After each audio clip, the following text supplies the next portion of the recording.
Hi BBs, how are you? I hope you're doing well.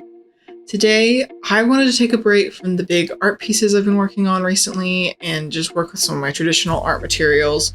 And I broke out my Posca paint pens and just kind of started experimenting. While I was doing that, it made me start thinking about why Posca paint markers are so successful. They're like a really big thing on social media, especially with a lot of artists I see. And I wanted to talk a little bit about why I think they caught on so much and what that reason is and how you can use the principle that I think is behind the success of Posca paint markers to make your art better, even without using the material.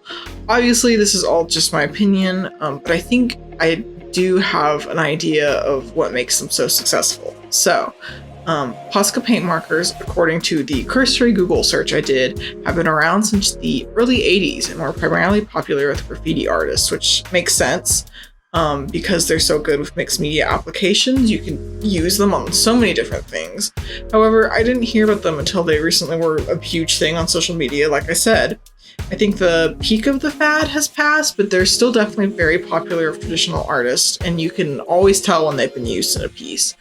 It's kind of funny, though, because while they work great on mixed media surfaces, on paper, they can kind of suck. Like, they tear up the paper, and I have yet to see paper that can stand up to Posca paint markers. Like, it always beads up a little bit. It happens here. And their super bright opaque colors look great, but they stand out and they don't often work very well with other materials. Like, for example, I'm doing this art piece. I try laying some colored pencil on top just to add some different, like a little bit more dimension. And I tested it on some scrap paper and it worked okay, but it didn't blend how I wanted and over like a bigger area. But that's not really to say Posca paint markers are bad. Like, they have a specific application and they work really well for that. And I'm obviously still using them and I really like them, but there's definitely a lot of drawbacks to them. They can be a bit expensive and they run out of paint pretty quickly and they're difficult to replace. Like, you can't buy refills of them.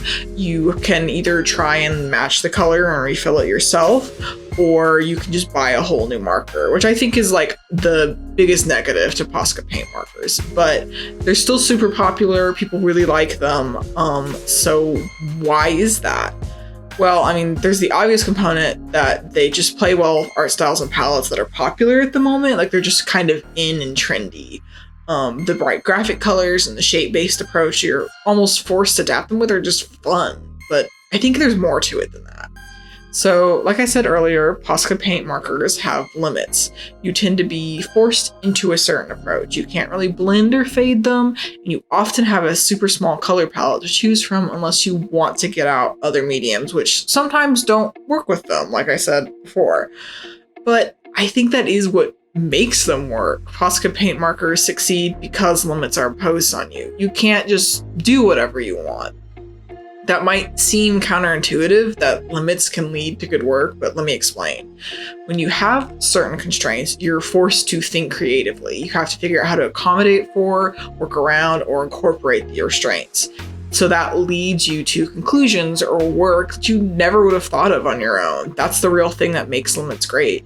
You arrive at a different creative conclusion. It forces you on a new path, and as an artist, that's always something I'm looking for. I'm working on here, although this is sort of just a sketch. I'm using different colors than I normally would have. I'm using a shape-based approach, and I'm trying to incorporate other mediums to see if I can get different results out of the Posca paint markers. And that's kind of what I mean about them letting you experiment, making you think of new things that I wouldn't necessarily have thought of before.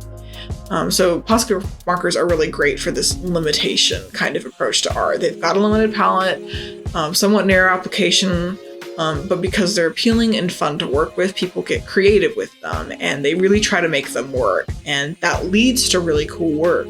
But that doesn't mean that it's only with Posca markers that you can use this principle. You can definitely do it with all sorts of different mediums and different materials. Like, okay, think about popular art challenges like the Limited Palette Challenge or all those month-long art challenges like Inktober or Huember, where you have to follow or do a specific thing. People experiment and do things they don't normally do when participating in those challenges, and that's kind of what makes them fun.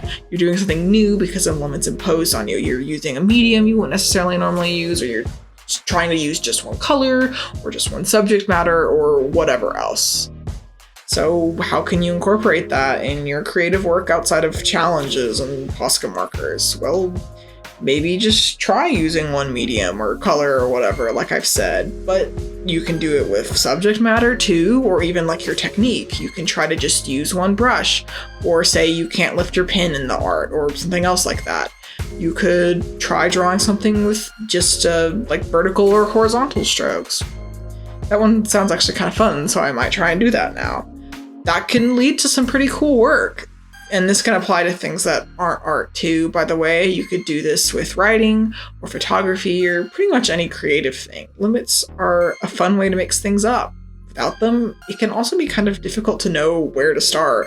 When you can do or draw anything, for me, it makes it so I just don't do or draw anything at all because I just don't know what to pick or what to do. So limits are really great for that. That's pretty much it for this video. I hope it was helpful. This is something that I return to when I get stuck with art, and a lot of the times it'll help shake me out of my funk. As for this piece, it's just a fun little sketch edit as a break. It's not the best thing I've ever drawn, but that's okay. I still experimented and tried something new because of the Posca pens, and I think that's pretty cool. That's going to be it for me today. I hope you have a wonderful rest of your day, night, whatever, and if you try giving yourself a limit because of this video, or not, let me know what you did and how it worked for you. Or maybe suggest something for me to try. I'd love to experiment more, and I love seeing how other people choose to make themselves be creative. Thank you so much for watching. Bye.